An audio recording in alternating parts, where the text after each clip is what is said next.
cry out to the source of our breath. We cry out because the one that made hearing does hear. The one who formed the eye does see.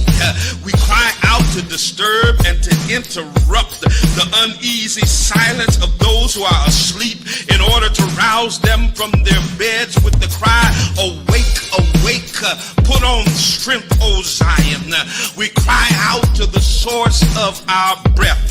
Church, we, just like George Floyd, just like so many black people being abused and dehumanized on the streets of our cities, have lost our breath. And the collective prophetic voice of the church has seemingly caught laryngitis. We're in the middle of a civil rights movement that for the first time in the history of black America, the church is not at the forefront. The moral voice of black America is missing from the dialogue. The church has lost its breath and needs to be resuscitated.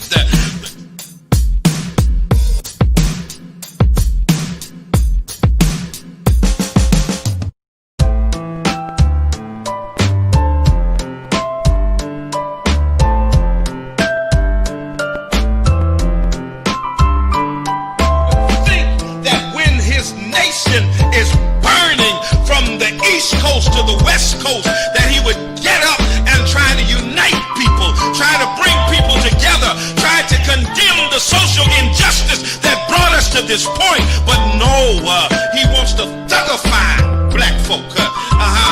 When white folk came to Michigan, armed to the teeth, carrying AR-15 rifles, dressed in combat gear, somebody carrying nooses and waving racist Confederate flags, he called them very good people and demanded that the governor of Michigan cut a deal with them and talk to them. But when black folk came to protest the unjust murder of black people, he called us thugs. Yeah, thugification, demonization, and criminalization are all attempts at ultimately dehumanizing us. Because if we can prove that someone is less than human, then we can justify killing them.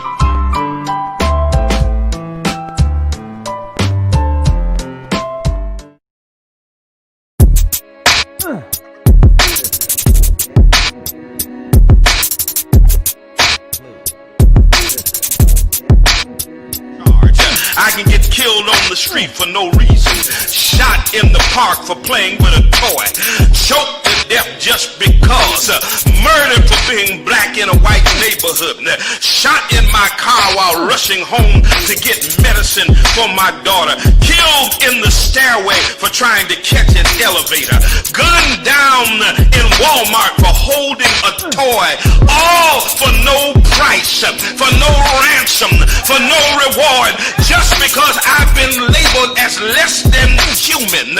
Oh my God, I'm black, I'm other, I'm not like them. My music is too loud, so I should get killed. My hair is too kinky, so I should get killed. My hair's too nappy, too dreaded. My pants are too saggy. My shoes aren't tied. I'm wearing a hoodie. I walk too fast. I look intimidating. I'm a threat, a menace, a societal scourge, a community casualty, a neighborhood nuisance. I can't win. I can't get a job. I can't get a raise. I can't get a promotion. I can't find no respect. I can't get the benefit of the doubt. I can't make ends meet. I can't breathe. What do I do when I can't breathe?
Say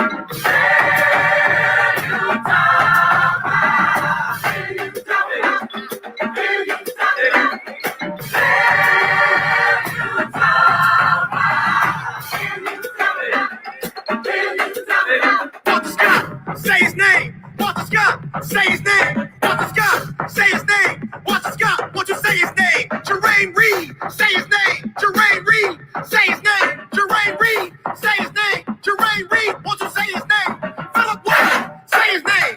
Philip White. Say his name. Philip White. Say his name. Philip White. Won't you say his name? Say his name. Say his name. Say his name. Say his name. Say his name. Say his name. Say his name. Say his name. Say his name.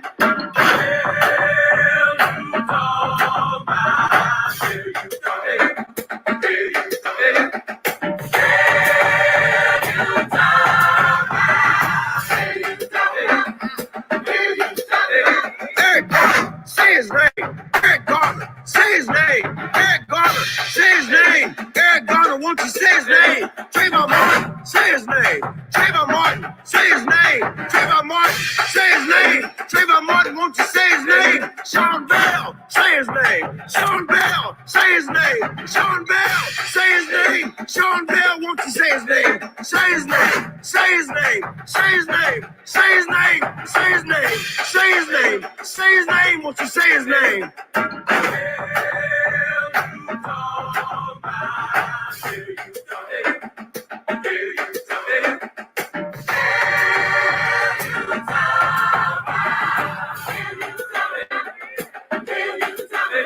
Brady Gray, say his name. Brady Gray, say his name. Brady Gray, say his name. Brady Gray, won't you say his name? Ayanna Jones, say her name. Ayanna Jones, say her name. Ayanna Jones, say her name. Ayanna Jones, won't you say her name? Sandra Bland, say her name. Sandra Bland, say her name. Sandra Bland, say her name. Sandra Bland, won't you say her name? Say her name. Say her name. Say her name. Say her name. Say her name. Say her name. Say her name. Won't you say her name?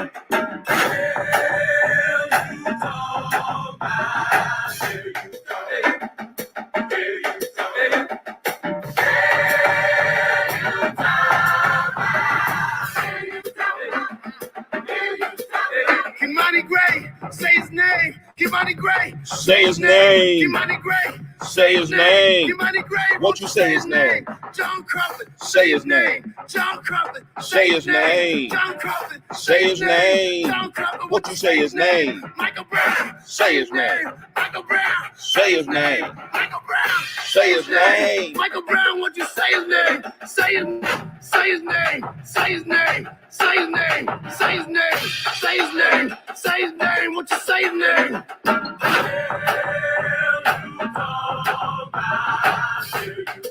90.7 WTCC. Good morning. Welcome to the Spoken Word. I'm your host, Bishop Talbert Swan II. And as usual, I'll be telling it like it is through cultural idioms and nuances that shape the order, ethos, and chaos of the African-American experience. Words have their own vitality. They shape their own consciousness and create their own context for interpreting social and spiritual reality. The spoken word contains the power to reshape the landscape of society. It is 4 minutes past the hour of 9 a.m.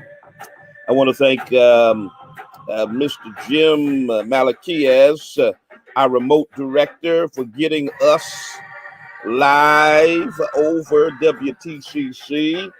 And he put me out of a bind last week. Those of you all who were with me last week know I wound up coming on the program a little late because I was in Texas and I completely forgot about that time differential. But I wound up getting on, and it is what it is. Good to be with you today. And listen. Got stuff I want to talk about today. Tell a friend, tell somebody. The bishop is on the air. Invite the family on in here to the cookout so we can have a conversation right now. Welcome to all of my viewers that are on social media that have joined me from my Facebook church and my Twitter/Periscope church and my YouTube church and my Instagram church. We all in here together. And of course, welcome to all of the listeners out here in the Pioneer Valley, Massachusetts, Vermont, Connecticut, everywhere our 4,000 watts takes us on WTCC. Listen, they're trying to take us back to Jim Crow. Okay. Now, I know, y'all saying, Bishop, you always coming up with some far-fetched stuff. It ain't as bad as you say it is, all this kind of stuff. What do you think it is when half of the country is trying to disenfranchise the votes of hundreds of thousands of black people who legally voted? That's trying to take us back to the Jim Crow era. The only difference is they're trying to use and manipulate the courts and all of that to do it instead of the intimidation tactics that they used in the Jim Crow era, which was to lynch us and to shoot us and to burn us and scare us away from the polls. But right now, what they're basically trying to do is they're trying to disenfranchise black voters. They're talking about specific black cities, predominantly black cities, Detroit, Milwaukee, Atlanta. What am I forgetting? I'm Detroit. Y'all help me out. Atlanta, Milwaukee, and there's one more in a swing state that they're all Milwaukee. I said Milwaukee, or did I say Milwaukee? Anyway, you know what I'm saying. They're trying to get all of those black votes invalidated. Because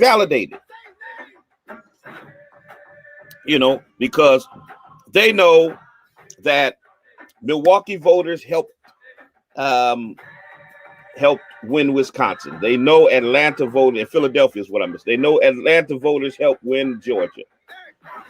They know Detroit voters helped win Michigan, and they know Philadelphia voters helped to win Pennsylvania. And so let's just throw out the votes of those 4 predominantly black cities and give Trump the election. Because them niggas, them N-words, I'm on WTCC right now. Y'all forgive me. When I go live back after the show, I could use that word. But those N-words right there had no right voting in the first place. That's basically what they're trying to tell us. So we're going to talk about that. 413-337-1867. 413-337-1867. Do me a favor, rep your city, rep your town. Let me know where you're chiming in from. And matter of fact, I'd love to know if I have viewers and listeners from those cities and towns that we're talking about right now. And so definitely, if you're in the hizzy and you're from the Chi, if you're from Chicago, if you're from Philadelphia, if you're from Milwaukee, if you're from any of those swing state towns, from Atlanta, let us know, because we want to know exactly what the climate is there, especially with the stuff that they're trying to do to disenfranchise black voters in those areas. We definitely would like to know what your thoughts are. And I see, of course, cousin Lisa is always in here every week, faithful listener from the Chi. So we know she's there. And I know my daughter is usually here. My daughter Whitney is usually in here from the Chi. So rep your city, rep your town. Tell a friend, tell somebody. Do me a favor. Share, start a watch party, whatever you need to do to let somebody know that we're on here, we're in here, and we're getting ready to really deal with this particular situation. So stay with us. Don't touch that dial. Keep it locked. Keep it loaded. Let me give you a little bit of, let me see. You know what? I think I'm going to give you some of my son today. I was going to do Daddy Talks. That's one of my favorites, of course. But let me see what I got here. Let me put in here.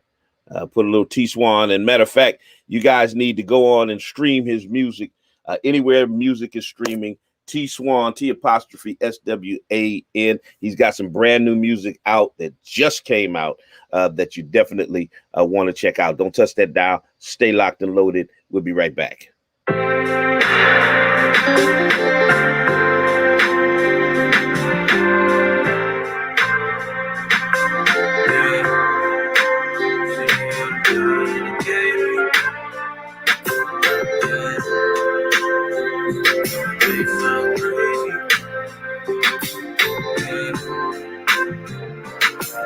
Yeah, this one is for all the brothers that passed, more particularly one because it affected me drastically. I remember my sister gave me the call and I was in awe. Matter of fact, it felt the farthest from reality. She seen somebody post RIP with his name and I said I doubt it's the same friend I had since the 7th grade. She said I'ma call his sister and double check and call me back. Said he hanged himself in his room and had been there for days. Initially it didn't hit me, then it clicked and I remember that I hadn't seen or heard from my homie all week.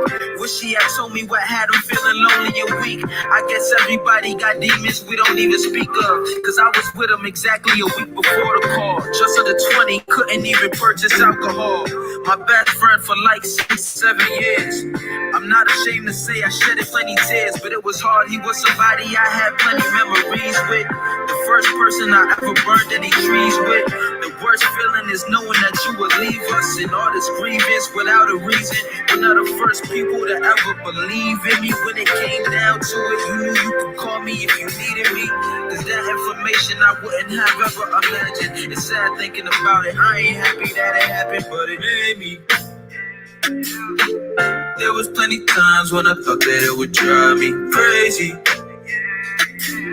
But looking back on it now, I see all the time that it gave me.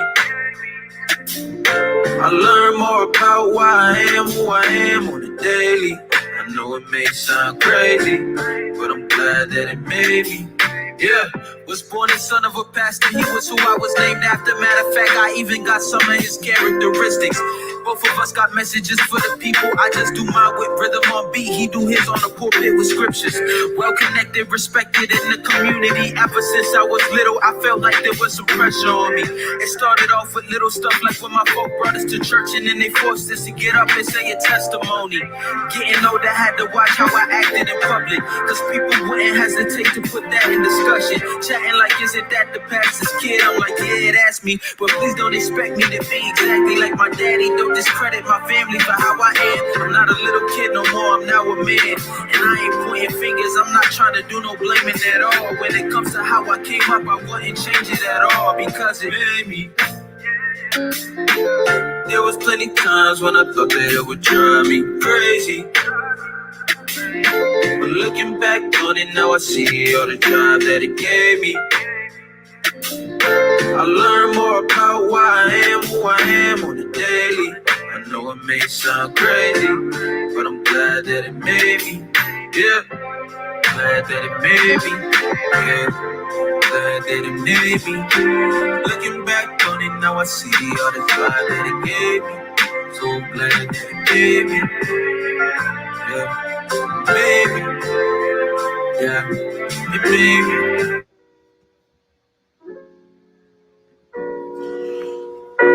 All right, 90.7 WTCC 915 here in the Pioneer Valley. Welcomes here to the spoken word to everybody. Listen, I need y'all to stay safe out there. Coronavirus is real. It's real. It's real. It's making people sick. It's taking people out of here. My wife is in Dallas right now, headed back home finally after a couple of weeks. Went there to, unfortunately, say goodbye to her mother. And we attended her homegoing ceremony. on Saturday, a week ago, COVID-19, and people are losing loved ones. And it enrages me when I hear people act so callous and ambivalent when it comes to the seriousness of this pandemic. Acting like, you know, it can't touch them, and they're unconcerned with the people and the lives that it has touched. There is no age restriction on COVID-19.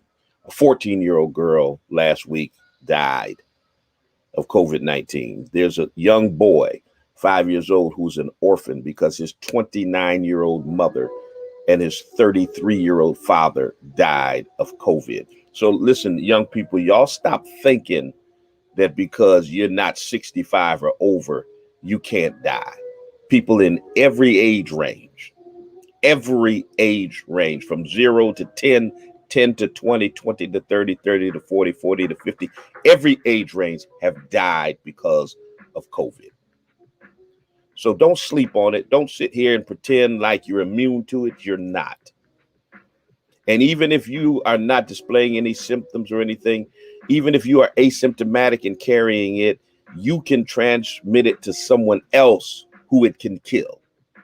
So if you don't care about yourself, care about other people. All right? If you're in the 413 and you're in need of personal protective equipment or information, contact us at the Spring of Hope Church, 413-733-1032, 413-733-103. We've got a COVID education and intervention team that is out there on the streets, okay? They're passing out information. They are passing out personal protective equipment, sanitizer, mask, you name it. What you need, we got it. And we want to give it to you. We want you to utilize it. And so our team has been out. They were out yesterday. They've been out to local businesses, going door to door to homes, to churches and organizations.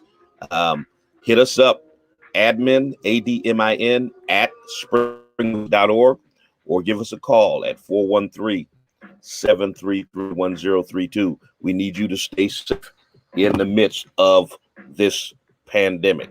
For the members of the Greater Springfield NAACP, go to our Facebook page, check out the information. Our monthly membership meeting will take place tomorrow evening at 6:00 p.m. Tomorrow evening. It was postponed from last week, but will take place tomorrow evening at 6:00 p.m. All right, 413-337-1867.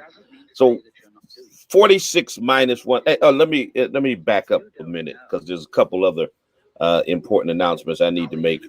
I need to pull up the proper date. There is a forum that is taking place this week. Those that are here local in the 413 that you need to be a part of. It's tomorrow.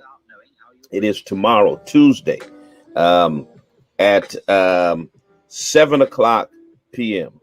And it is called 131 Reasons.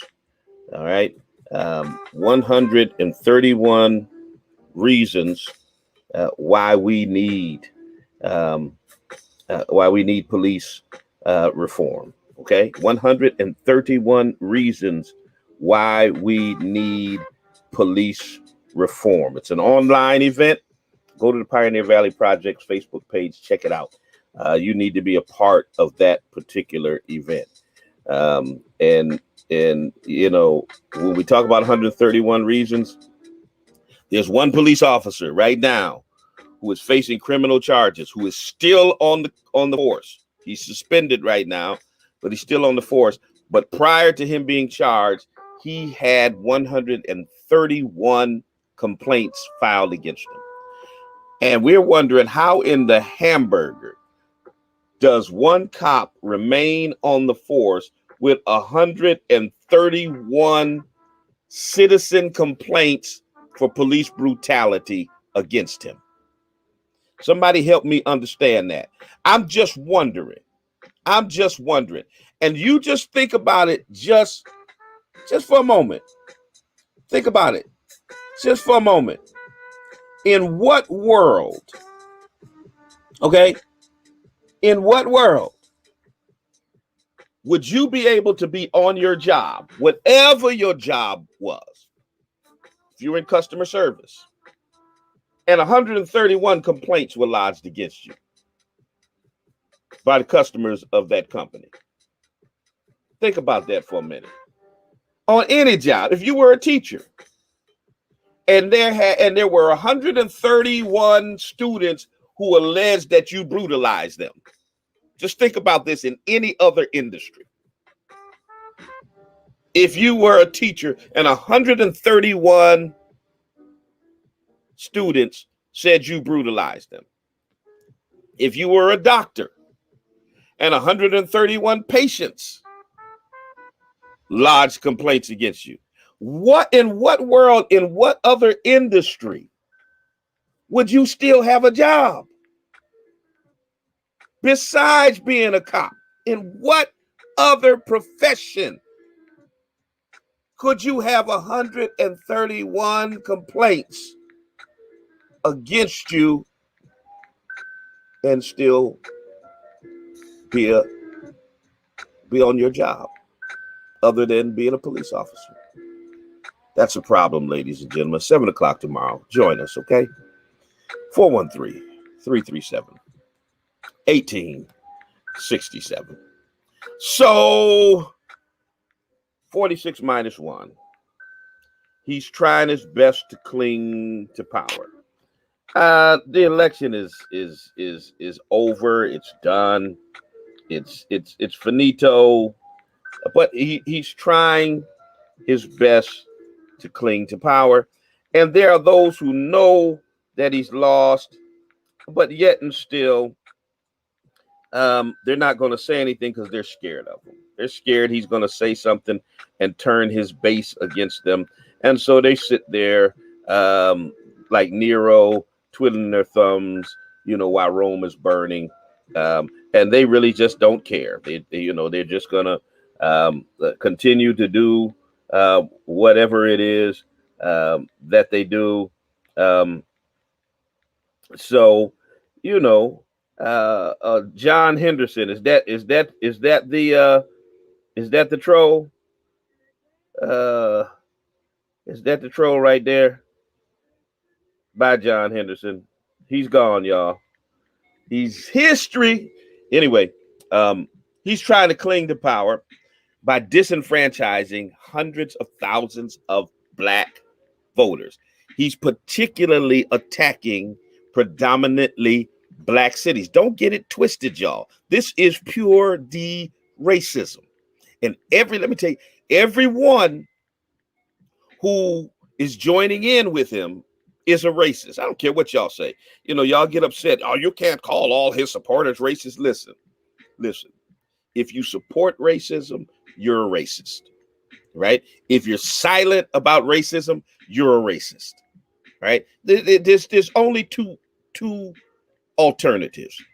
Either you're a racist or you're anti-racist. If you're not actively anti-racist, you're a racist, period. All right? So anyone supporting a racist is a racist. I don't care if they're your friend. I don't care if they're your mama. I don't care if they're your girlfriend. And what if they're Black? Then they are a racism apologist. They're white. They're a buck dancing, Uncle Tom sellout.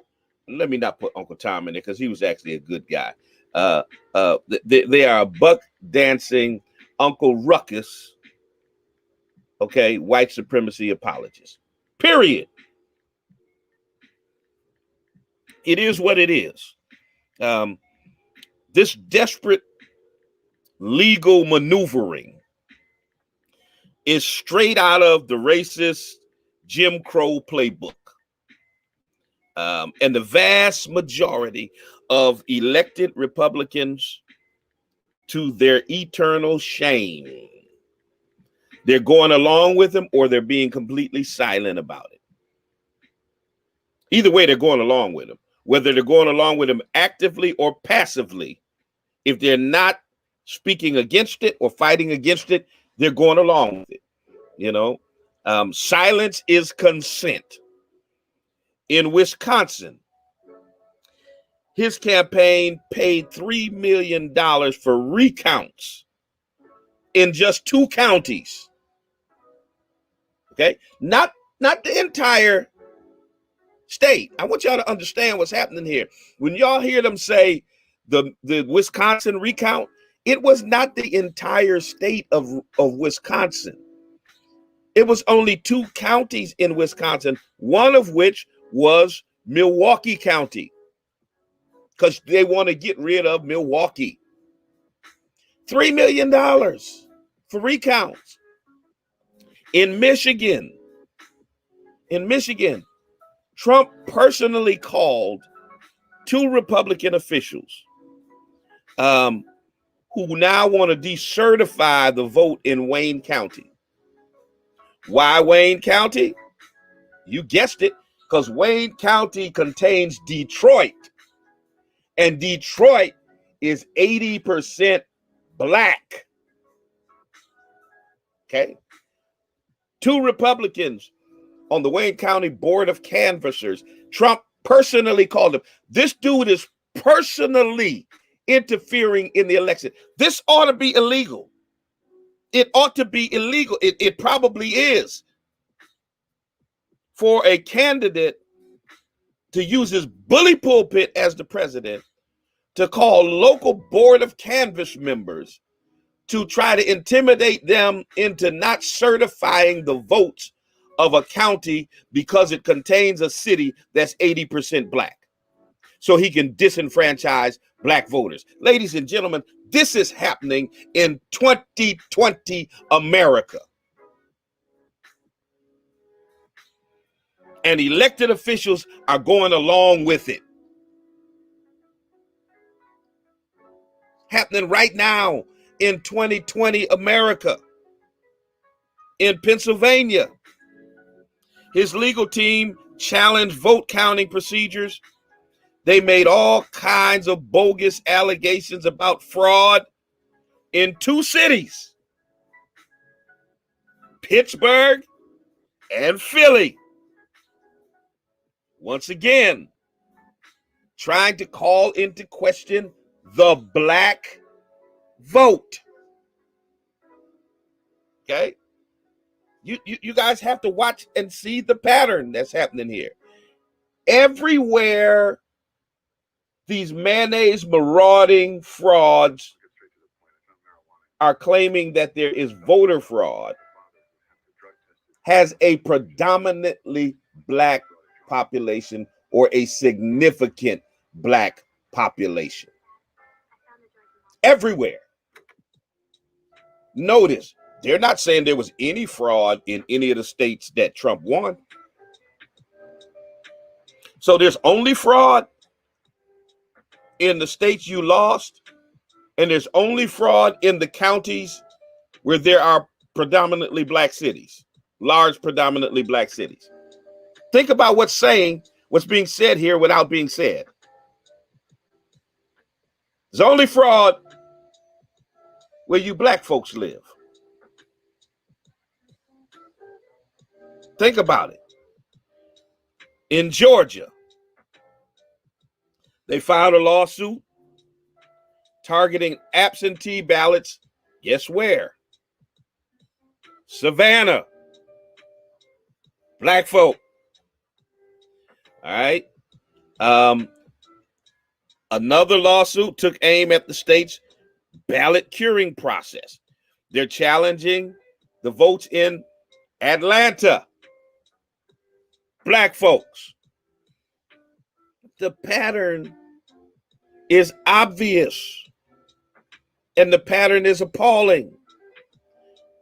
Trump and the Republicans are trying to invalidate votes in cities with large African American populations, cities that happen to vote overwhelmingly against him.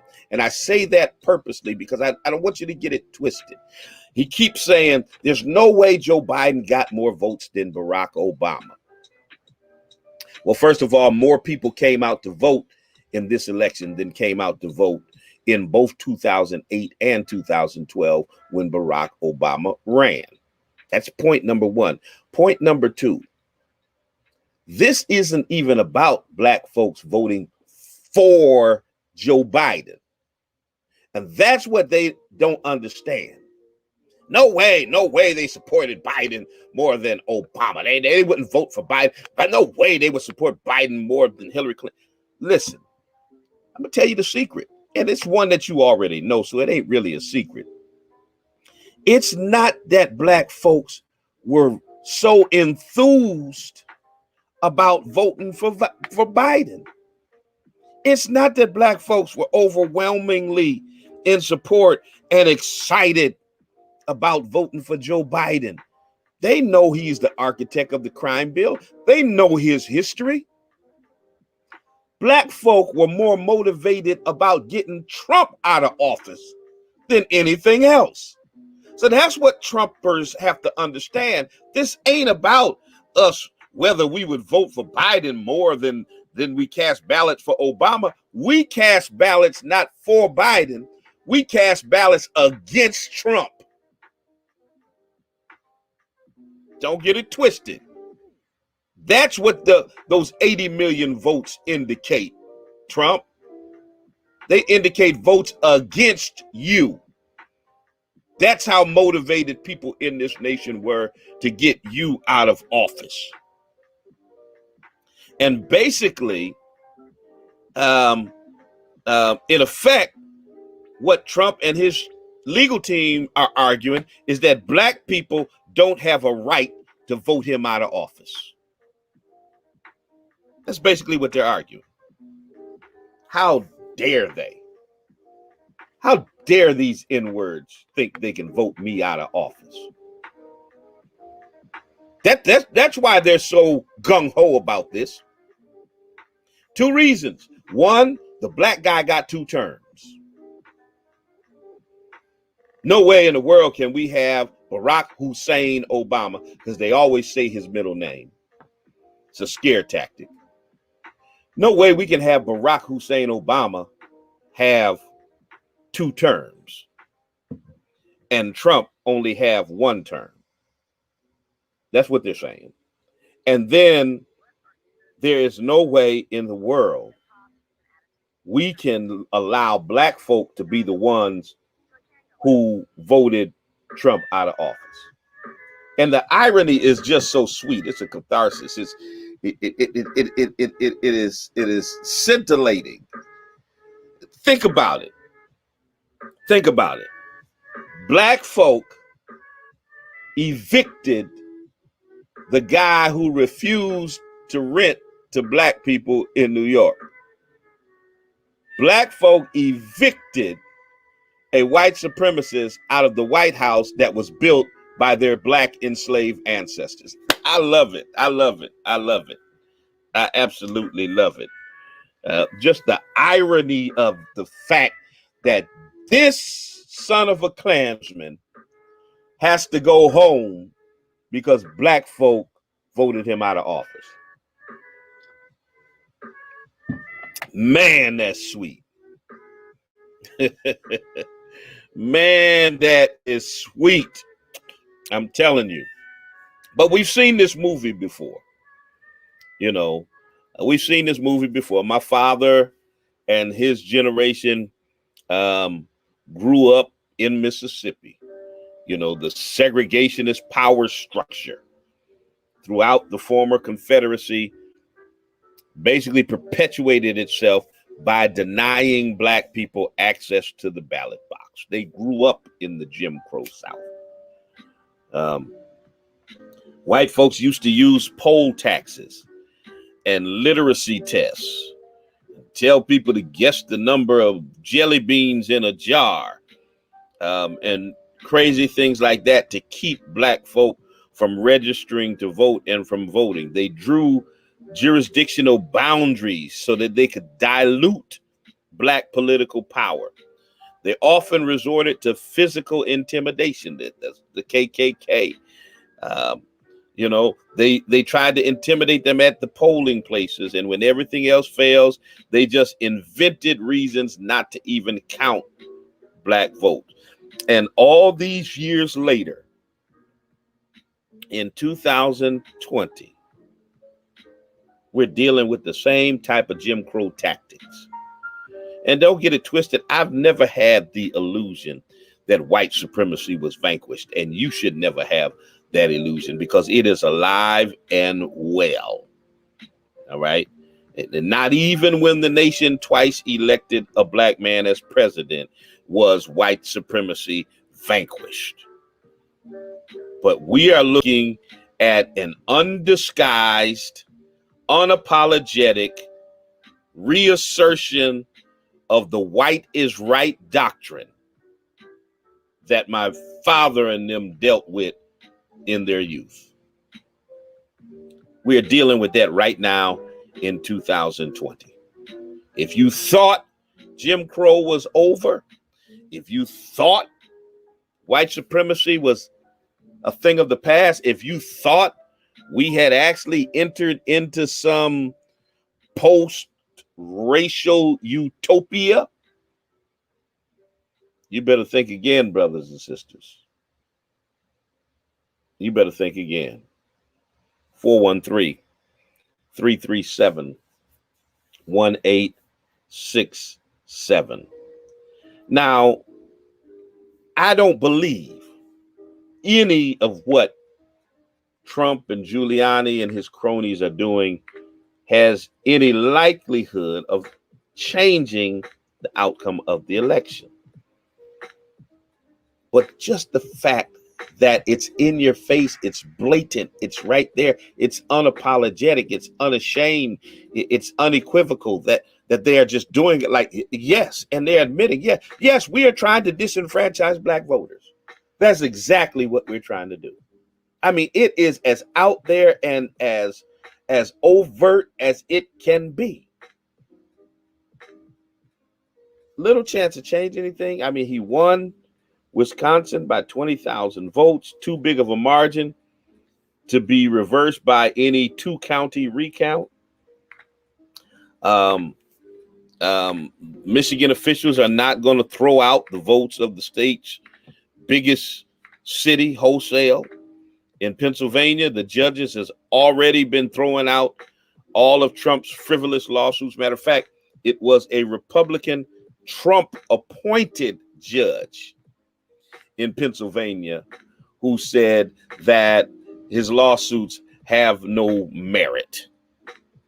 And in Georgia, the Secretary of State, a rare bird, a Republican with integrity, Brad Raffensperger, has boldly defended the right of every citizen to have their votes counted. As a matter of fact, he said, I'm a proud Trump supporter, but facts are facts. Trump didn't win the state. So that was an outlier, a Republican that is saying, you know what? I wanted dude to win, but he didn't win. Obviously, he values his job as Secretary of State. So Trump is going to remain the loser. And anybody who's naive enough to have bought his campaign claim that nobody has done it more for the black community than Donald Trump, with the exception of Abraham Lincoln, you're dumb if you don't see what a cynical lie that is. Because here's the dude who is saying, I've done more for the black community than anybody but Abraham Lincoln. But let's get rid of all them N-words votes. Now, any black person still caping for this dude, any black person still defending this dude, I have no respect for you. No respect for you. You can give me all of the talking points you want. Low black unemployment, funding for HBCUs, opportunity zones. Same old dead talking points. Prison reform. Most black people I know ain't never been to prison. But if you can just ignore this dude, literally trying to disenfranchise, trying to Jim Crow black people by throwing their votes out. And if you can defend that, you are a traitor to our race. Period. I mean, where do you draw the line? This goes for black and white Trump supporters. Where do you draw the line? Because he has no bottom.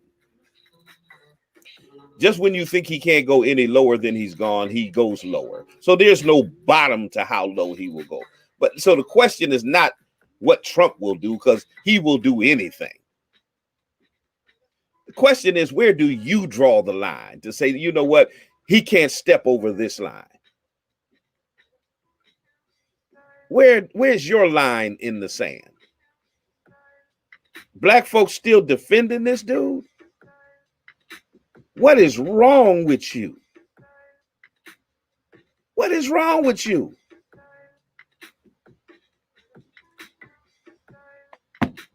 (413) 337 1867. Let me cue up the phone lines. I really want to know what your problem is. I need how you can still call yourself supporting a dude who wants to wholesale Jim Crow black folk, throw their votes out. People died so you can have the right to vote. He wants to spit on the grave of Medgar Evers and the pioneers that sacrificed their lives so you could have a right to go to the polls and vote, so you could have a right to run for elected office. And you still supporting this dude? Listen, if that's your family members, y'all need to have a come to Jesus meeting with them. Straight up. You need to have a nice little conversation and ask them what in the world their problem is. Because I want to know. Inquiring minds want to know what in the hell is wrong with you. Seriously.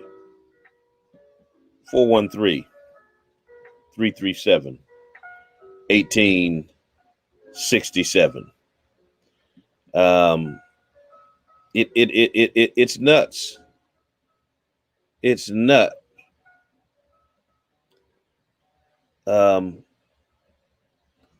Let's take this call. Good morning, caller. You're on the air. Good morning, Reverend Swan. Yes. I'm a black man from Mississippi. Uh-huh. I just want to get something straight. I know for a fact there was definitely voter fraud going on. There was voter fraud? Okay, what kind of voter fraud? Listen, I don't know how anybody could have voted for this guy. There had to be definitely voter fraud. Oh, you talking about voter fraud for those who voted for Trump? That's right. That clown could have got no 70 million votes. I know it's a lot of fools still out there. They jacked up the count on his behalf to make him look good, okay? Okay. It just ain't that many people out there, I don't believe, would have voted for this clown. It's impossible. Well, you know, unfortunately, I hear what you're saying, but I happen to disagree with you only because I've always believed, you know, I've always believed that half of the country, at least, was still overtly racist. And people, you know, when Barack Obama was elected, there were people who were doubting that, you know, there's no way America could elect a black president and be as racist as you claim it is. And even when Obama was elected, people have to understand, still more than half of the white voting population voted against Obama. Okay, that has not changed. More than half of the white voting population always votes on the side of racism and white supremacy. So it's really no surprise to me that out of 162 million votes, that he got 72 million of them. Because we got a lot of bigots in America. Yeah, they still out there. Oh yeah. And they starting to show their face now. They starting to show their real colors now. But too late. The clown's gone. That's it. For sure. Thank you for your call. Good morning, caller. You're on the air. Yes, good morning. I just want to weigh in on the subject you're speaking on right now about that line of Jim Crowism. And I say that all the time to, people in our family I be talking to. The exact same thing is going on, and just repetitive type stuff that goes on. Now it's kind of a happy moment to where, Joe Biden is in there, and hopefully they throw everything in his face that he wants to get done that should have been done 50, 60 years ago. Thinking he's going to get it done in 4 years. And I mean, it's just not going to happen. I mean, he'll do a good job at making an attempt to do it. But then you still got all these tyrants hiding in the corner, waiting and with roadblocks up there to make it sure that he don't have the ability or the people to get it done. So I just wanted to weigh in on that because things don't go away. We have to make sure it don't go away because we've been definitely too lenient towards the people that's in office, including our people or whoever. If they stay there and get there and think that guys like number 45 is going to help you do stuff, he's just not going to do it. So I just wanted to weigh in on that, sir, and you have a good day. All right. Thank you for your call. 413-337-1867 is the number here if you want to chime in on the conversation. Good morning to my brother Bishop John Daniels from Landover, Maryland. Good to see you, my friend. Good morning to each and every one of y'all that are in here, up in here in the comments, and who are having your own little conversations here. But really, that I mean, I really believe. I believe that he got those 72 million votes. It was shocking. I mean, it is appalling. That 72 million Americans, in spite of everything this guy has done, still voted for him. That is definitely it's repugnant. It's reprehensible. But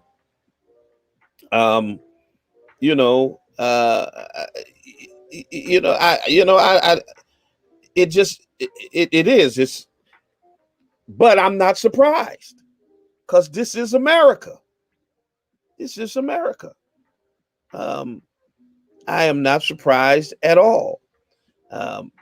But people came out and decided to say unequivocally that we're not going to do 4 more years of this dude.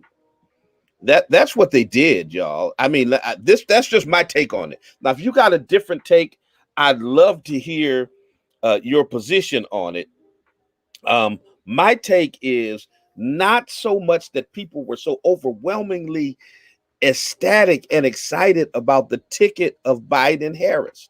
And yes, it's historic that we will have a black woman who will be the vice president of the United States of America. That has its place in history. Good morning, Sister Stephanie Johnson.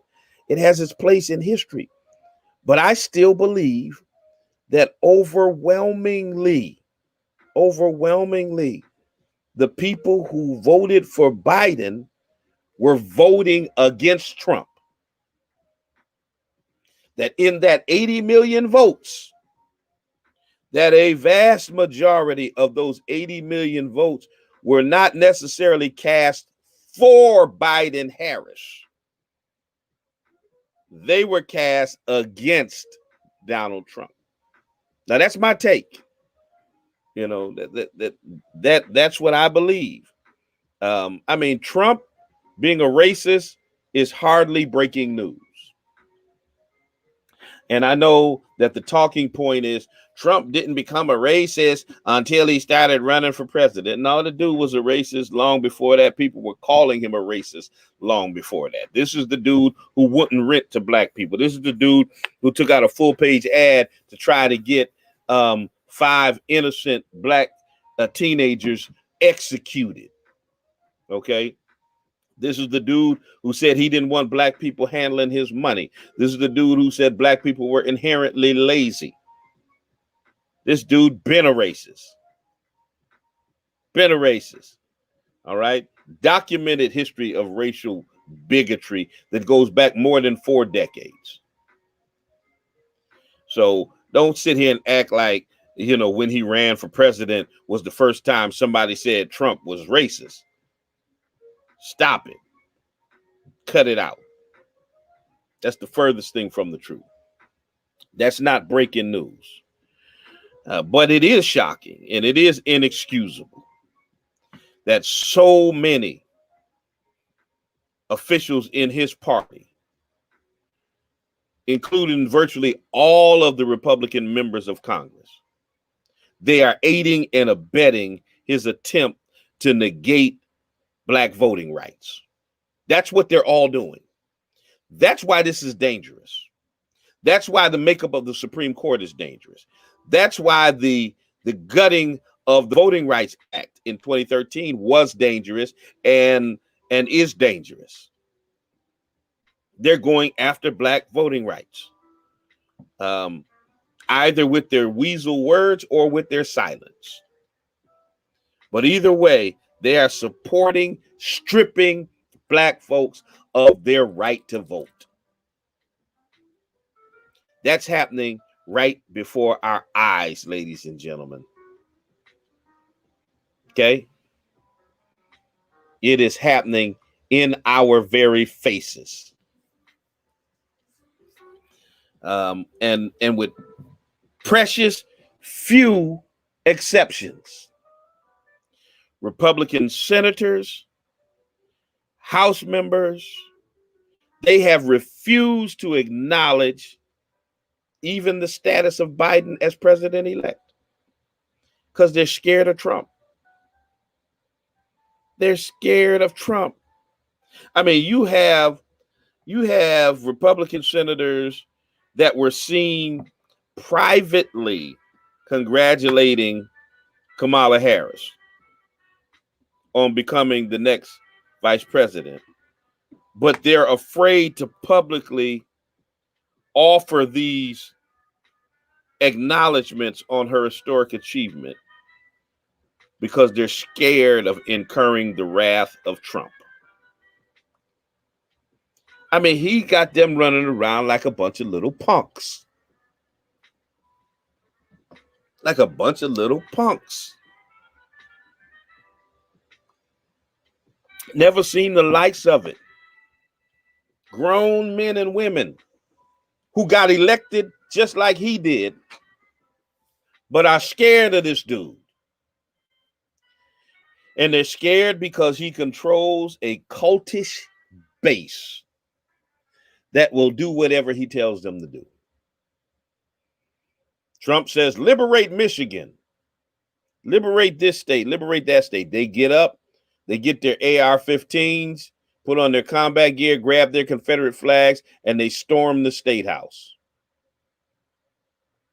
Because Trump told them to. This is why he's got these Republicans shook. He's scared. They're scared he's going to tweet about them. He's going to tell his base not to vote for them. They're scared. They're scared. So they don't want to incur his wrath. So they either go along with him or they sit quietly and say nothing. They say nothing. They're a bunch of punks. Point blank. There are a bunch of punks. And it's a shame. It's a shame that we've got folks trying to disenfranchise black voters in 2020. 9:56 here in the city. 4 minutes left before we go off of WTCC. We'll continue on with our live streaming audience, 413-337-1867. Once again, if you're looking for a place to worship, remember us at the Spring of Hope Church of God in Christ. We're at 35 Alden Street, Springfield, Massachusetts. The Brick Church right there at Six Corners. We meet at 11 o'clock a.m. on Sundays, and we stream live on Facebook and YouTube. Also, Wednesday virtual Bible study streams from our Facebook and YouTube channel. That's our pandemic schedule. So you're definitely welcome to check us out. Would love for you to come and worship with us. Once again, Greater Springfield NAACP.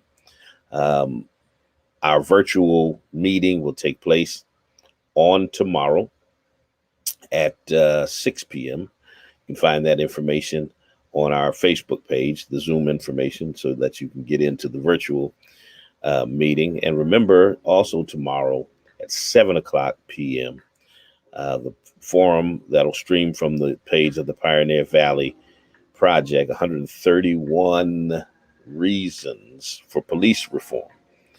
You definitely need to be a part of that particular provocative conversation. I'm just wondering, if I got complained about 131 times, would I still have a job? I'm just, would you still have a job 131 times? Yeah, I doubt it. All right. I got to move out your way. Springfield, Pioneer Valley, all those listening on WTCC. It is always a pleasure to kick it with you every Monday morning at 9 a.m. 20 years we've been doing this, y'all. I'm going to keep saying that to the end of this year because this is my 20th year here on WTCC on radio, bringing you the spoken word radio broadcast. It's been a joy doing it.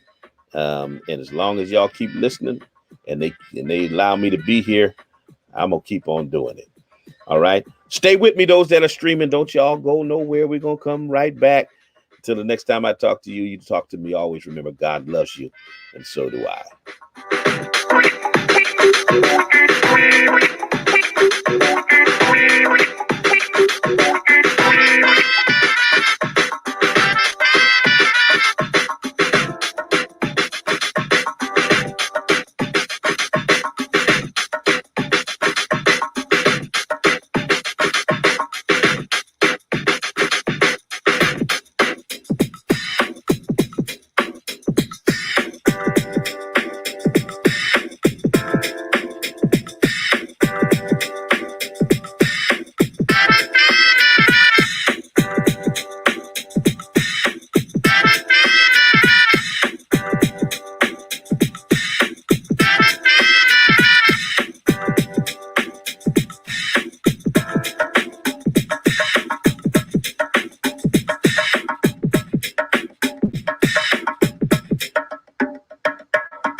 right, I'm back with you, back in the house. All right, we're off WTCC. I can be a little less formal. I can actually eat my banana bread. I can't be chewing on the air, stuff like that. I can do it with y'all. Let's continue on. 413-337-1867. I don't know how much more time I got before my Facebook Live kicks, my Instagram Live kicks off, but we'll just jump back on when it does. Welcome to the extended version of the spoken word.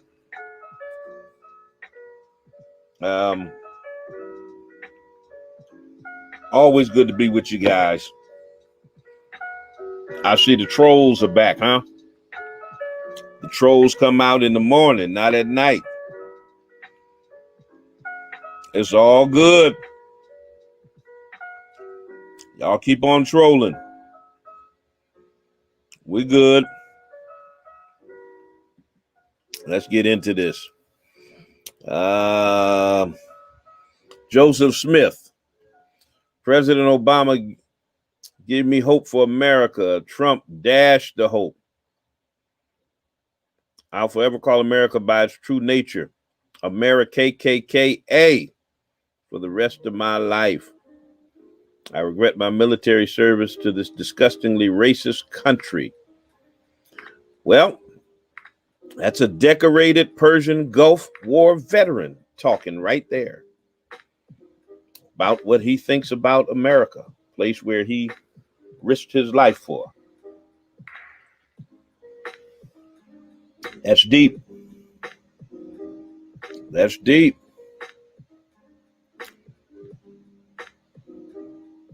That is deep. Anthony Porter, good morning, sir.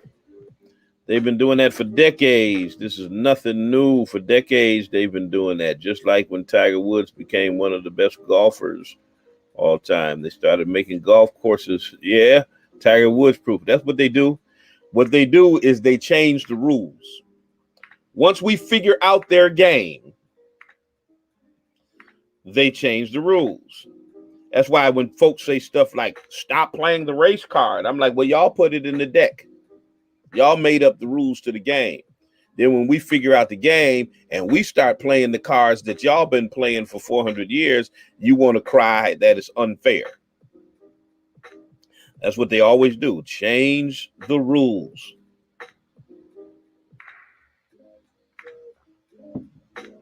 That's what they do. As long as they are winning, as long as the rules advantage them, they're good with the rules. But once the rules no longer advantage them, or once you figure out how to play the game, then, no. We got to change these rules because the N-words have just figured out how to play it. That's how they get down, y'all. Straight up. That's how they do what they do. And the irony of it all is, even when they change the rules, we still figure the rules back out and still catch back up. And learn how to play it. Y'all can't keep us locked out but for so long, because that's how innovative we are. We run that black magic on you all the time. Okay, you can't keep us out of it. That's just how we are. Black folk got that magic that y'all don't understand. And I know it frustrates them. They're like, my goodness, how did they figure that out? How did they figure out how to, How to elect a whole black guy as president. Yeah, that's how we do, y'all. Can't stop, won't stop. So yeah, you're definitely right, bro Porter, on that. That's how they get down. Let's see here. His base. You're right, cousin Lisa. That's why they are afraid to speak any truth in this situation. That's why they are afraid to say any Trump. They either say nothing at all, or either they agree or they say nothing at all because they're scared that Trump will rile up his base, which is their base. And they don't want their base to turn against them. So it's easy math. Piss off my base, which is Trump's base, or disenfranchise black folk. Easy choice for them. All day, they're going to take the disenfranchised black folk choice all day long. You know, very few of them are going to choose to do what's right. Very few of them. That just as you don't know how you manage to be conscious. I don't know the context of that. Juanita Beeman, good morning, good morning, good morning. Out of the country, 11 days, Panama, blah, blah, blah. Covert way better under control than the United States. You know, there's a lot of places that have things under much better control than the United States, especially in this era. Especially in this era. Sister Kathy, yeah, they are butthurt. They flee the parlor. Now, you know what? It's funny that you say that because of the fact that they do flee the parlor. I opened up an account on Parler. Yeah, I did. Because, you know, y'all know me. That's just how I am. You know, I love a good challenge. And like someone asked me one time, how is it that I go on Fox News? When they invite me to come on Fox, I go. And they want to know why would I go on Fox News? That's the enemy's camp. I like a good challenge. I don't mind being double teamed like they do me when I get on Fox News because I can handle them. So I signed up for an account on Parler, and I'm going to dive into the lion's den. I will say on Parler the same things I say on Twitter. And I know Parler is mostly conservative white supremacists. I'm ready for them. I'm gonna do them like that dude did Nate Robinson. I shouldn't talk about Nate Robinson like that. Let me get into this. It's really longer than 20. I've been listening since you were the guest or guest host. Oh, you're right. You're right. You're right, Charles. 20 years is the time that I've been hosting the spoken word. Started in 2000. But I did guest host a lot when Alan Howard had the same time slot that I have, the Monday morning at 9 a.m. time slot. I would come in and I would guest host for him.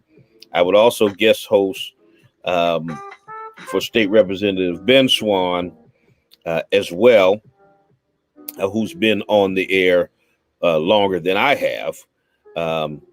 So I did start out more in a guest host way, and I was a guest on a lot of programs as well. You're absolutely correct about that.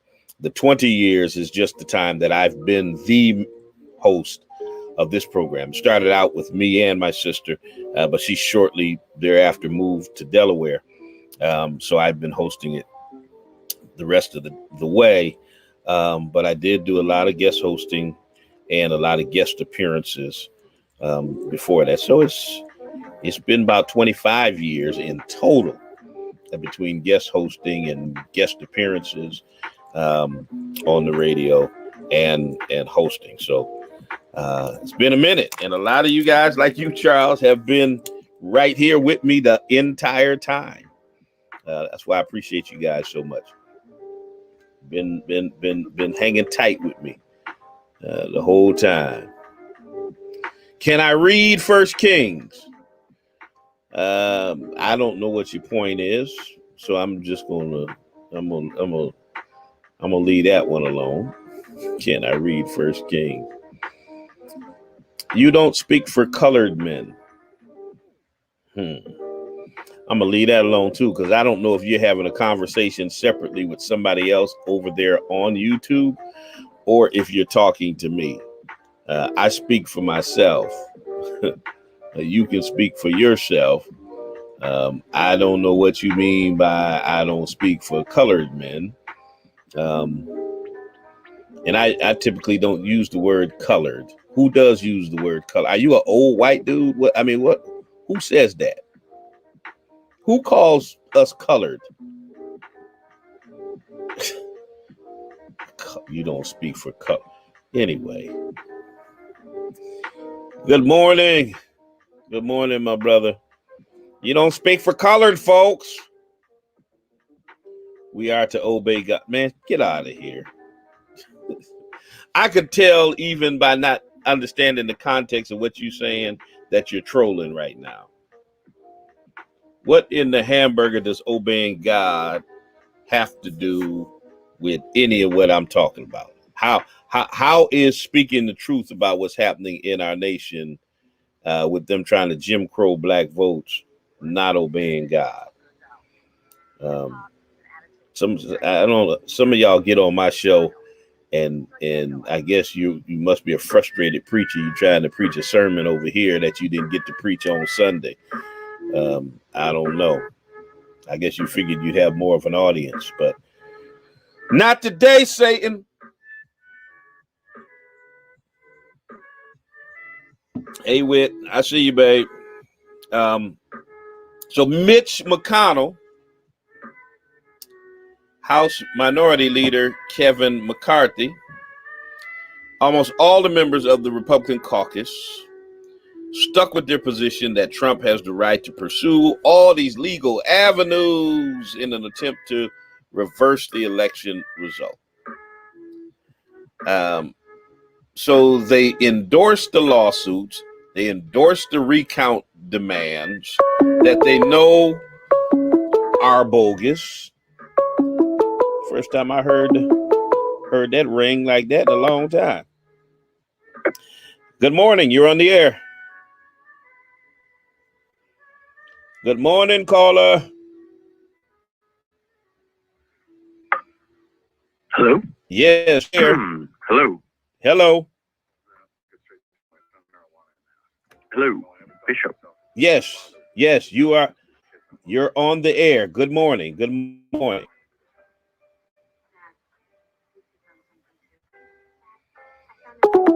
Okay. I don't know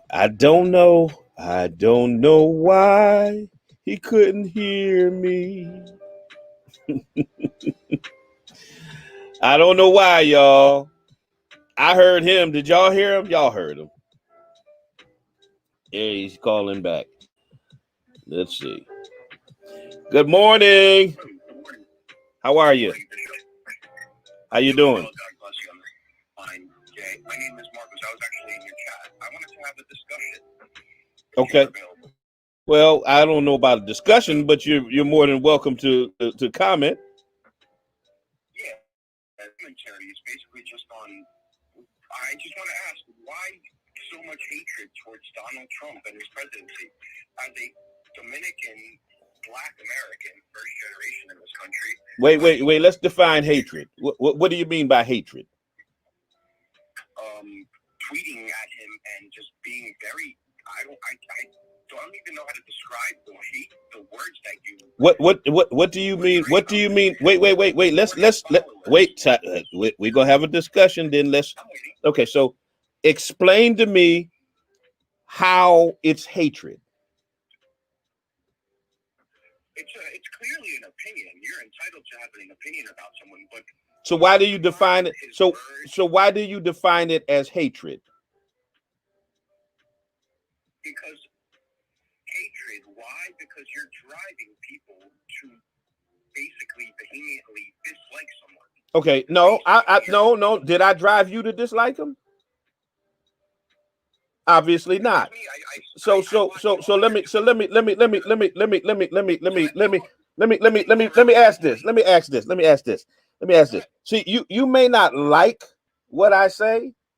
You may not like you may not like my choice of words, but how wait a minute, dude, we can sing together, but we can't talk at the same time. But how do you define it as hatred? Because you got to know what's in my heart in order to say that it's hatred. And simply you not liking the candidness and the directness of how I speak truth to power doesn't make it hate. Did I lie? Have I lied about anything I said about Trump? Have I lied about anything I said about Trump? Huh? Yes. Okay, what did I lie about?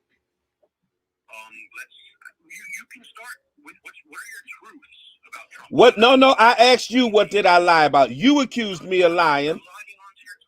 No. Tell me how I lied. Where's the lie? President-elect Biden, that's a lie. What? What else? Wait. President-elect Biden, that's a lie about Trump? 100%.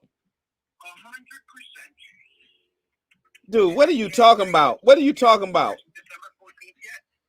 Have the electors elected yet? Let me ask you a question. Dude. Okay, you're done because you ain't even making no sense. First of all, you're a troll, you're a clown.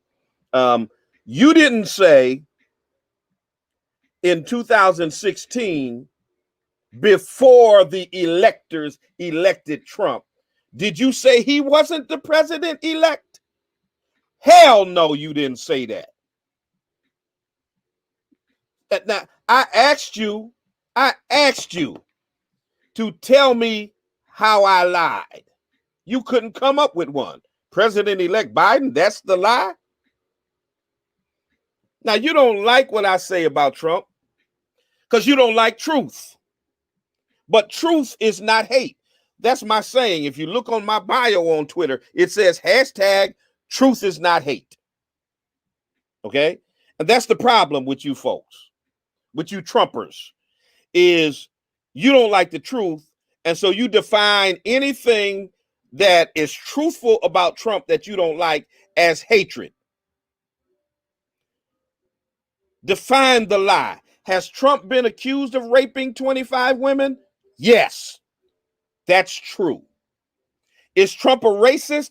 Yes, that's true. Is he the son of a Klansman? Yes, that's true. Is he a pathological liar? Dude, every one of his tweets get tagged by Twitter because they're lies. Yes, that's true. Is he an unrepentant sinner, fake Christian, who has admitted that he has never repented? Yes, that's true. Did he pay a porn star for sex with campaign funds? Yeah, that's true. Did he cheat on all 3 of his wives and is a serial adulterer? Yes, that's true. Did he pay for abortions for his mistresses and ask his then girlfriend, soon to be future wife, to abort his daughter Tiffany? Yes, that's true. So is he a fake pro-life president? Yes, that's true. Tell me what I have said about Trump that has not been documented, that has not been proven, and that is not true. You can't. You can't. And so the only thing you can say is, why do you have so much hatred? Now, this is the irony of the argument of hypocrites like you. Okay, because I know you're still watching me. I know you're still watching me.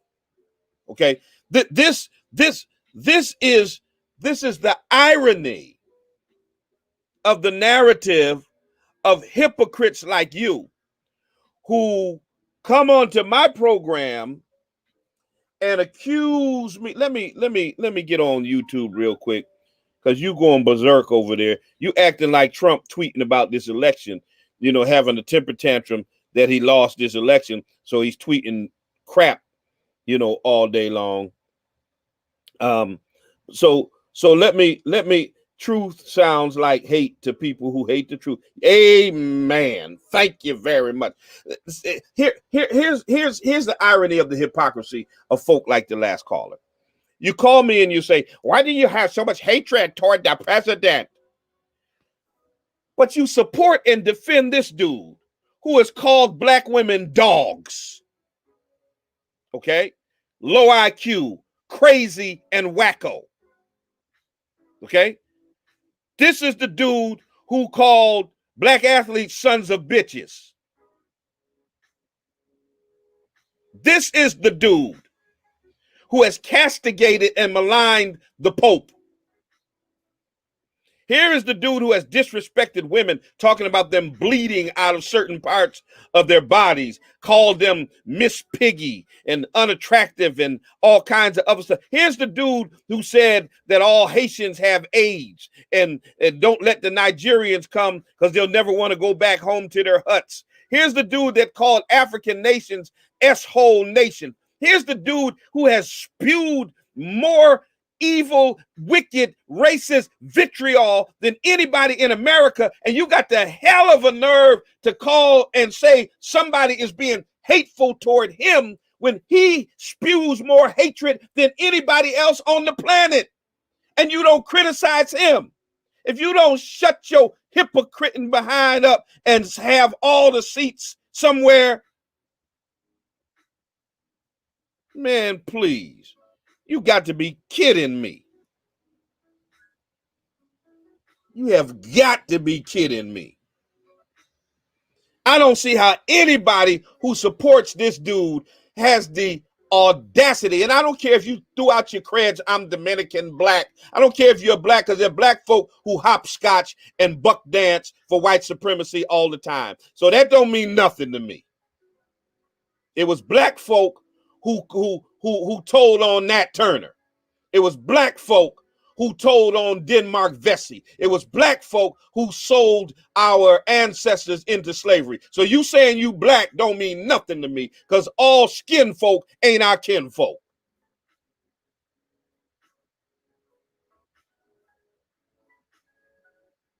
I mean, how in the hell do you defend somebody as hateful as Donald Trump and have the audacity to call me talking about why am I so hateful toward him? Here's a guy trying to literally strip the votes from hundreds of thousands of black people. You ain't got nothing to say about that you worried about me hurting the president's feelings on Twitter. Boy, if you don't sit your butt down, you don't sit your buck dancing, step and fetch it, hopscotching behind down somewhere. You got to be kidding me.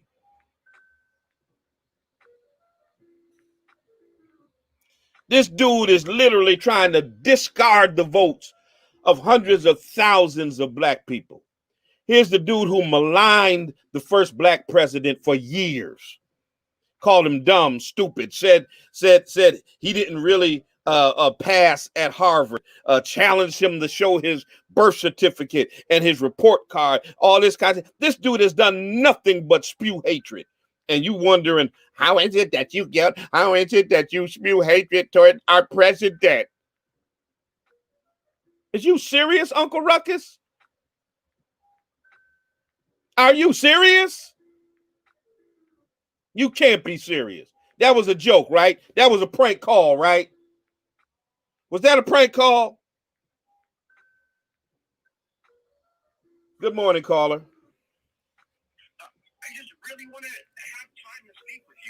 Was that a prank call? Was that a prank call? That was a prank call. You can literally look me up. I'm on USA Today. I've been publicized front page news. But was that a prank call?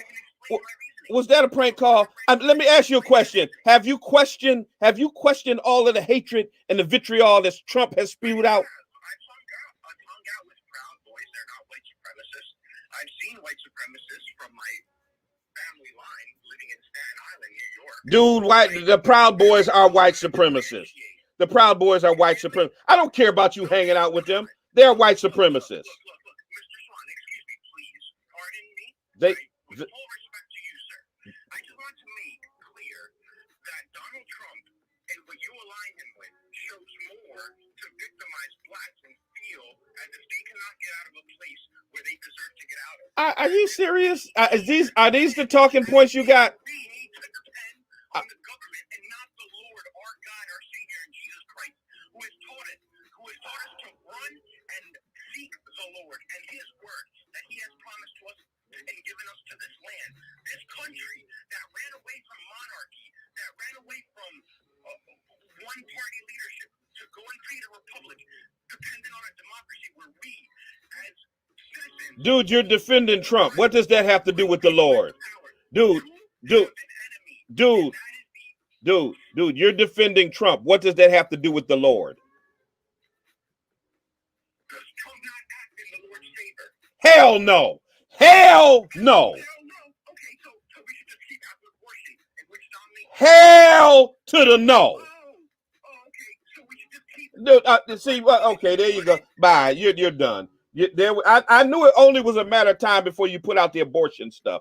You come with all of the white supremacist talking points. Boy, you have been purely indoctrinated.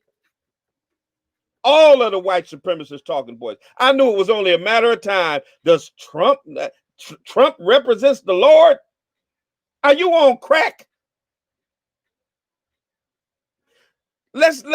Dude, Trump has paid for abortions. Okay? This dude has paid for his mistresses to abort his children. Mistresses that he knocked up while he was married. That's your representative of the Lord?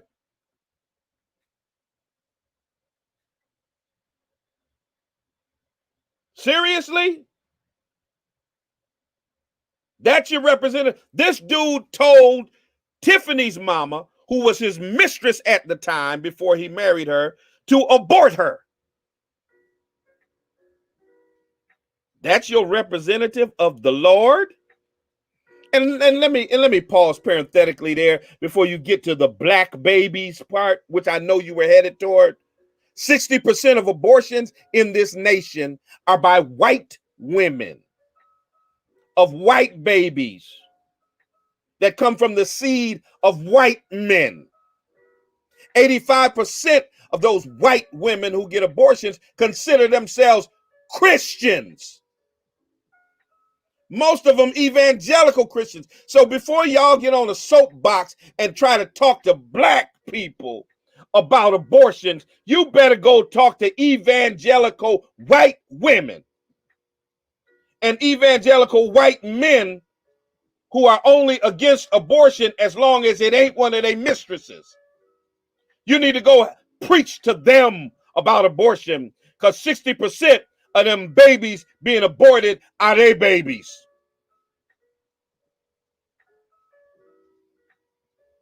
Y'all always coming at us with some abortion nonsense as the rationale to support Trump and the racist Republicans. No, we're not buying that. We're not buying that.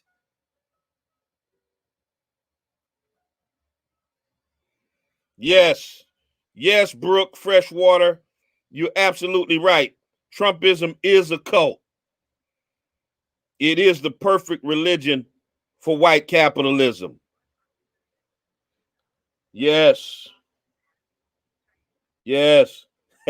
So now you're mad. Now I'm an educated con man. Dude, I'm not a con man. You're just brainwashed. I'm a black Latino. Once again, all skin folk ain't our kin folk. Okay? I tell you again, it was black folk who told on Nat Turner. It was black folk who were trying to get Harriet Tubman captured. It was black folk who messed up the rebellion that was planned in South Carolina by Denmark Vesey.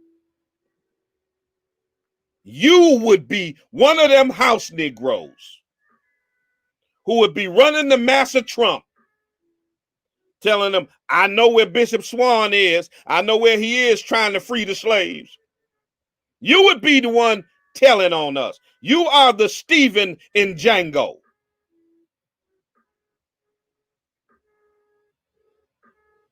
I mean, you getting passionate and uptight to defend Trump. To defend Trump. The hell is wrong with you? And then you're going to tell me that Trump is a representative of the Lord? What Lord? You mean white Jesus?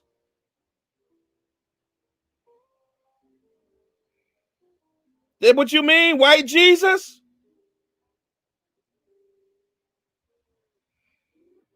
Representative of the Lord, the dude who was trying to execute 5 innocent black teenagers. He represents the Lord. And what is wrong with my people? Good Lord.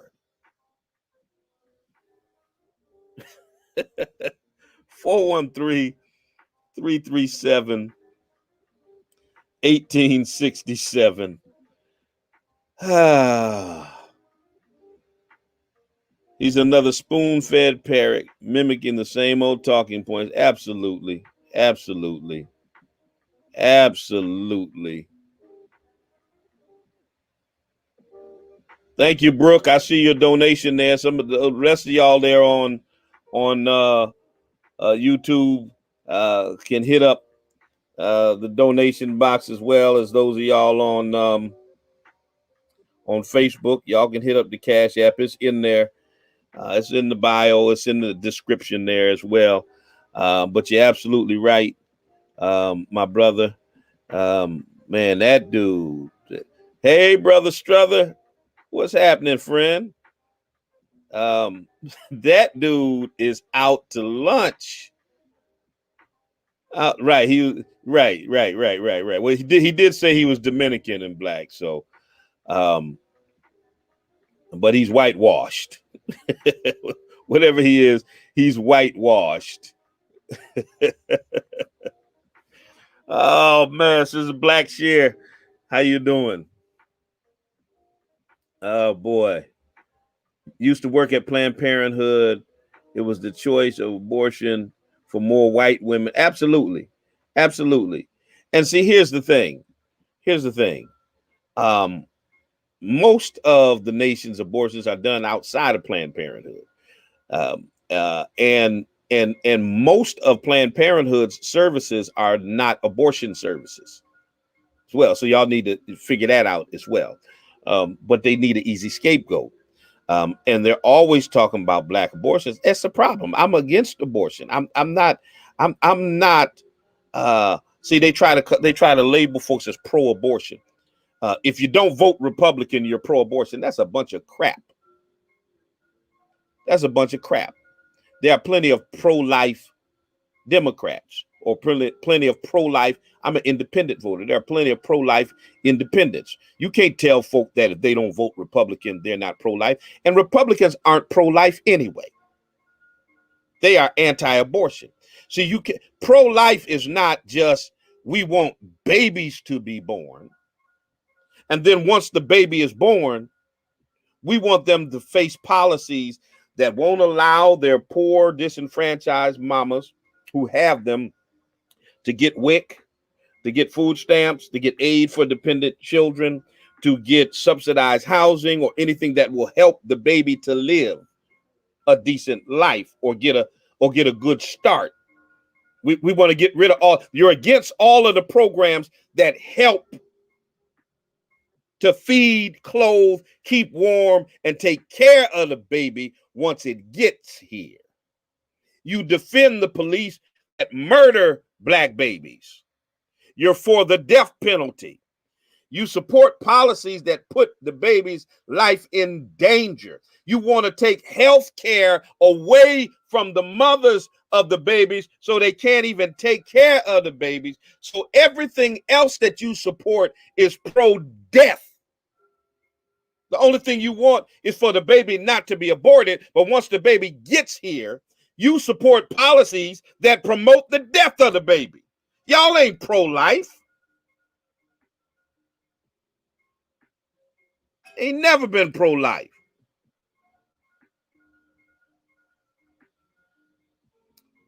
Whether he was in the Klan or not, straight up racist. Yes. Well, let me put it like this, brother.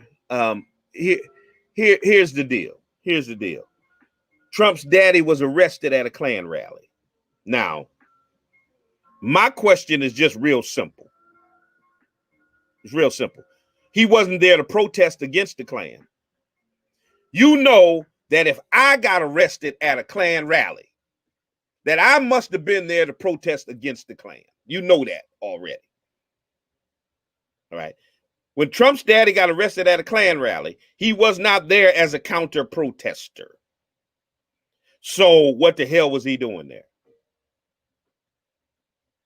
Because he's a member of the Klan, plain and simple. I mean, it ain't rocket science. It's not rocket. They always say he was arrested. Fred Trump was arrested at the Klan rally, but it's not. We're not sure whether or not he was a member or not. Well, what the hell was he doing there? I mean, do you just happen to just show up at Klan rallies? Hey, I think I'm going to go by the store, and go to the park, and then I'm just going to stop by the Klan rally. Come on, man. Arsenio Hall used to say things that make you go, just cut it out. Newsflash. You don't have to be in the Klan to be a racist. Absolutely right. You're absolutely right. He was in the Klan, but even if he wasn't in the Klan, he's still that racist piece of garbage who refused to rent to black people and who raised his children to be racist. He was a racist. Absolutely right. Exactly right, Sister Blackshear. Women's health care, a lot of their services have nothing to do with abortion. But people act like that's all they do over there is abort babies. Yeah, they're not even pro-life until the baby is born. They're pro-birth.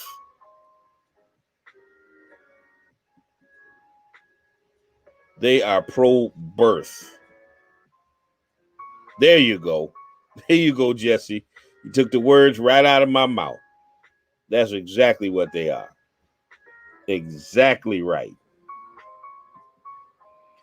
Boy, I'm telling you, man, these people, they have, but that's what white supremacy has done. It has brainwashed a lot of our people. A lot of our people. A lot of our people have just gone plumb crazy. And when black people start spouting these talking points, that's the best. If the best you got for Trump to support Trump is you want to bastardize scripture and try to use the Bible and say God got something to do with it and abortion. If that's the best you got, then you ain't got nothing.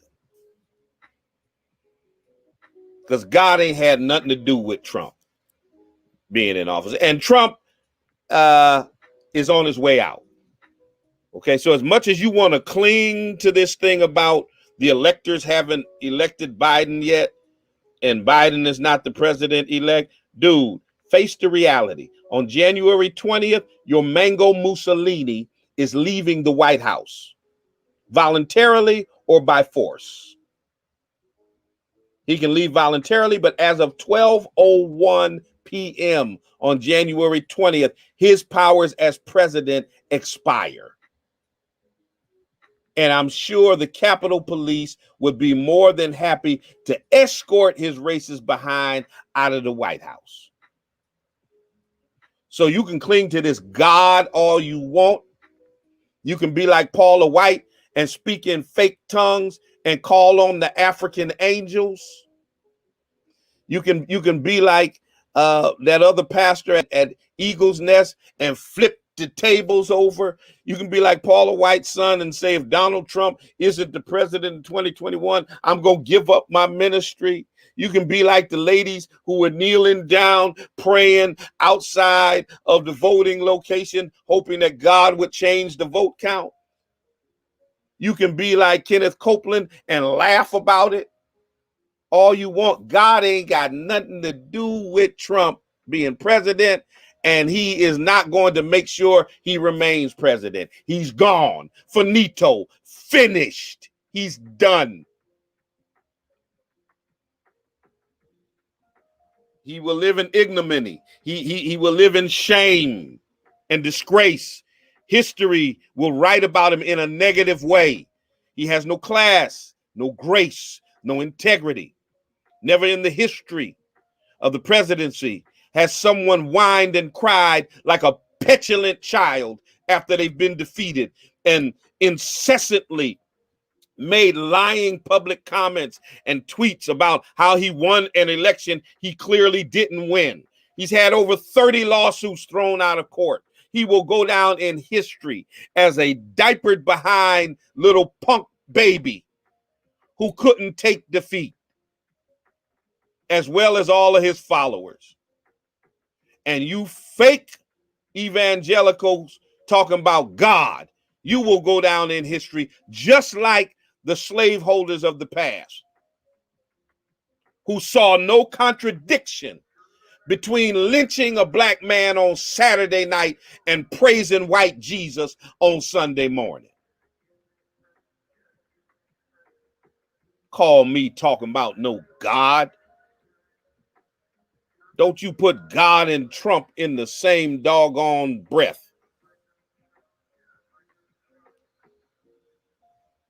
How dare you? Woo! All right, y'all. I got about 15 more minutes before I get off the air. 413-337-1867. I'll keep the phone lines open for a few more minutes. If someone wants to call in, chime in on the program.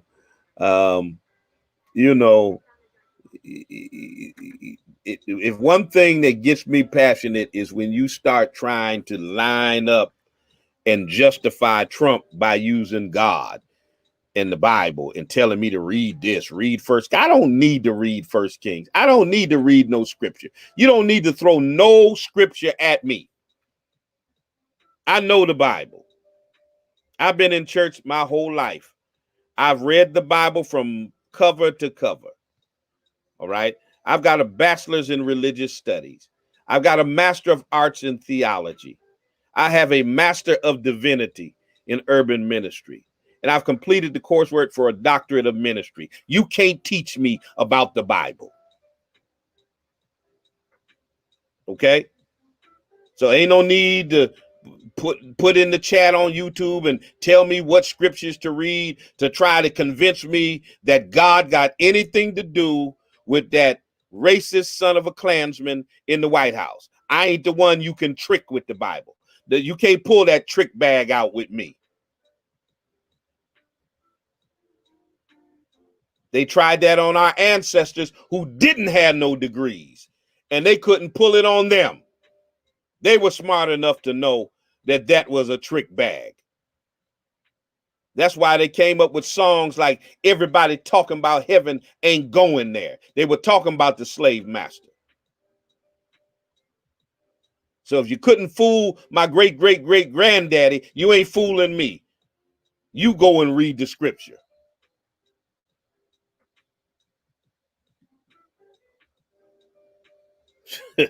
Gonna drop some scriptures in there, man. You got to be kidding. Oh, Lord have mercy. No, I don't know it all, but I know a good amount of it. I know enough of it to know that the Lord ain't got nothing to do with Trump. That I know. That I know.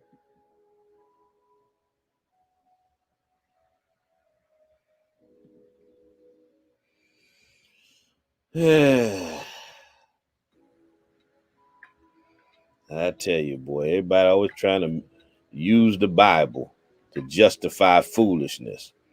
You do realize they used the Bible to justify slavery, right? You do know they used the Bible to justify the dehumanization and the brutalization of black people by telling us that we were cursed with the curse of Ham, even though Ham was never cursed. I wrote a book about it. Okay, you can pick it up. Go to Amazon right now. Go Google it right now. It's called No More Cursing: Destroying the Roots of Religious Racism. No more cursing, destroying the roots of religious racism. I deal with religious racism and how they use the Bible to manipulate black folk and to enslave black folk and to segregate black folk and to dehumanize black folk. I break it down in the book. Get the book. Go on, get the book. You can get it right now on Amazon, anywhere they sell books, booksellers out. Google my name, Talbert Swan, No More Cursing. You'll find it. But this dude gonna drop some scripture. He gonna give me a Bible study lesson.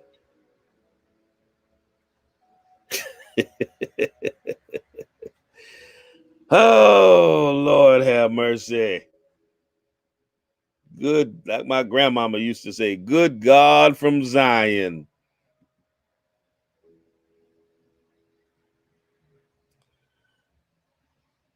Let me see what y'all talking about. Let's see. Oh, y'all on Periscope. Oh, my Periscope churches come alive. Bishop Charles Harrison Mason, know the Bible of God, and you know the Bible. Yes, yes. Let's see. Let me go back. I read the Bible all day. Okay.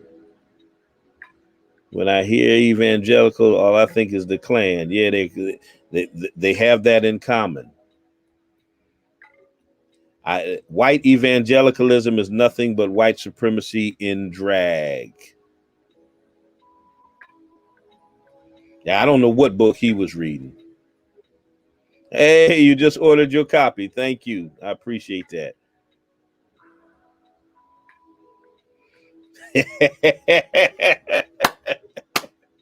There's always somebody who asks me, what proof do I have that Trump is racist? Here's what I need you to do. Okay.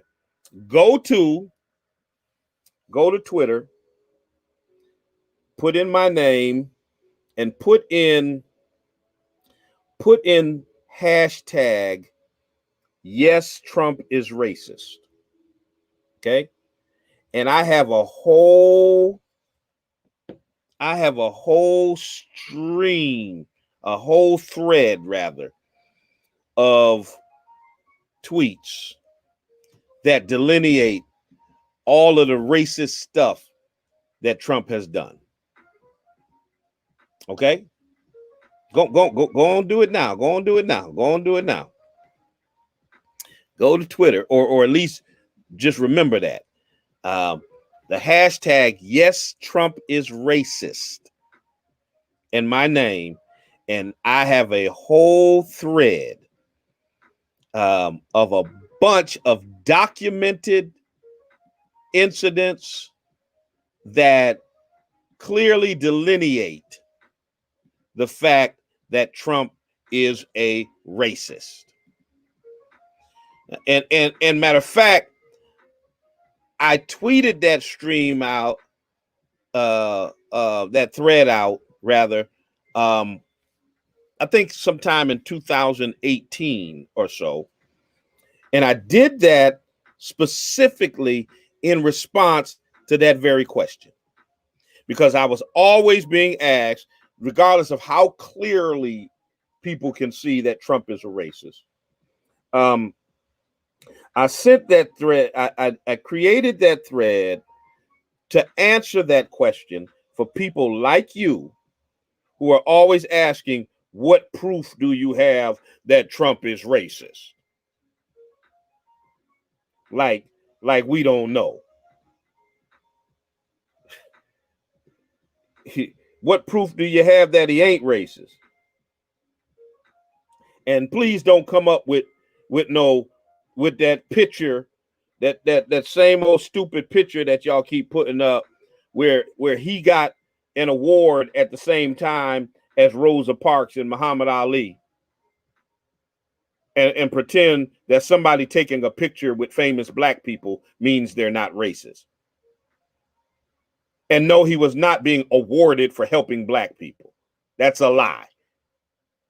He was getting the Ellis Island Award along with 79 other people. Okay?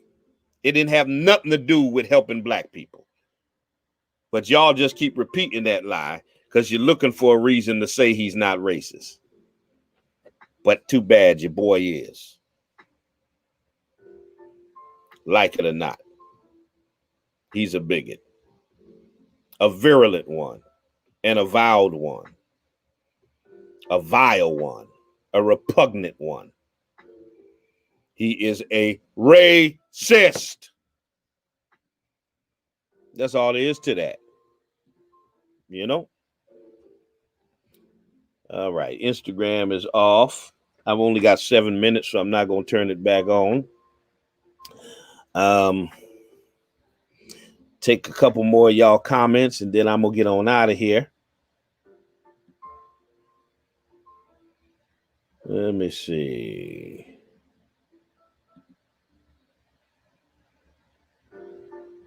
Okay, you don't get down with Twitter. Well, you on Periscope. That's by Twitter.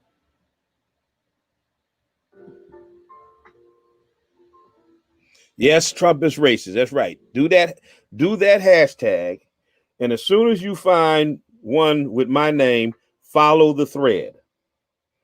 Follow that thread, and it's a long thread. I mean, with incident after incident after incident, displaying Trump's racism. And that thread was created. Just matter of fact, I think I'm gonna put it in the comment section. Was created just to answer that question.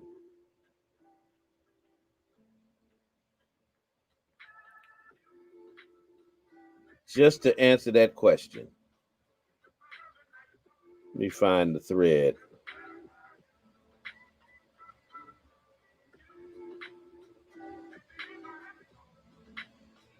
Here it is. Here it is. Let me go back up to the first tweet. All right. Yeah, I created this thread in March of 2018.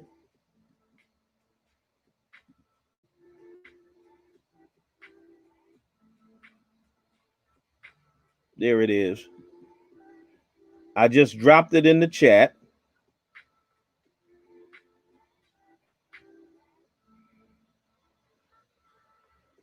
I just dropped it in the chat on all platforms. There it is. Now, if you click that, it's right here. I dropped it in the chat on all platforms. Vera, thank you. I see your donation. I appreciate you. I dropped it in the chat on all platforms. You follow me on Twitter. All right. Thank you. I appreciate you. There it is right there. And it starts out, it says, proof Trump is racist thread for when Trump supporters ask that ignorant question. Donald Trump has been obsessed with race for the entire time he has been a public figure and has a long history of racist comments and actions. He didn't become racist when he ran for POTUS. Okay. Matter of fact, I'm going to retweet that right now just to have it on the top of my page. And then it goes into a long thread of all of the racism, not all of the racism, but a good amount of racist incidents involving Trump. Click that, okay? And follow that, all right? And then come back and ask me what proof I got that Trump is a racist. It's right there. Right there. In your face. All right. Take the number off. Got to get ready, move out of the way. Always a pleasure being with you guys. Even you trolls, I don't mind y'all. I don't mind you trolls either. Y'all know I ain't scared. I ain't scared of none of y'all. So, you know, it really don't matter. I ain't scared. I roll even with the trolls. So NAACP members in the 413 that are still on watching, tomorrow evening is our monthly membership meeting. Wednesday night, 7:30 virtual Bible study. Sunday is our regular morning worship experience. And of course, back here on Monday at 9 a.m. And also Thursday, we'll be going live Thursday night, late night at 9 o'clock. Bishop Swan live. Check me out on all social platforms. They're all at Talbert Swan. Or Facebook is two at Talbert Swan or at Bishop Talbert Swan.